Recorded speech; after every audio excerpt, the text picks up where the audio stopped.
viral, sebuah video memperlihatkan seorang pria yang telah meninggal dunia dituntun mengendarai motornya sendiri menuju ke pemakaman. Berdasarkan keterangan unggahan video yang dibagikan oleh akun TikTok @kansemtvgh0, diketahui mayat pria yang dituntun naik motornya menuju ke pemakaman tersebut berasal dari Ghana. Video viral tak lazim berdurasi 15 detik itu diunggah pada Senin 31 Juli 2023. Ia tampak memejamkan kedua matanya sembari kedua tangannya diletakkan di kemudi motor. Terlihat sejumlah pihak mengawal dan membantu mendorong motor tersebut menuju ke pemakaman. Ghana sendiri merupakan salah satu negara yang terdapat di wilayah Afrika Barat, berbatasan langsung dengan Pantai Gading di sebelah barat.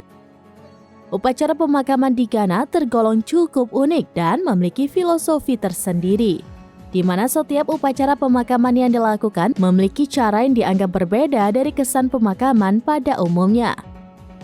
Sejumlah pemakaman yang viral berasal dari Ghana menunjukkan adanya tarian-tarian dan nyanyian-nyanyian sebagai penghiburan keluarga yang ditinggalkan. Tidak hanya itu, sejumlah atraksi pembawa peti mati bahkan dilakukan dengan sejumlah gerakan tarian atau yang biasa disebut dengan coffin dance. Sejumlah warga yang telah meninggal dunia biasanya juga akan dimakamkan sesuai dengan apa yang ia sukai selama masih hidup di dunia. Sehingga satu dengan yang lainnya memiliki cara pemakaman yang berbeda-beda dan unik, jauh dari kesan kesedihan. Salah satu contohnya seperti yang terlihat pada video ini.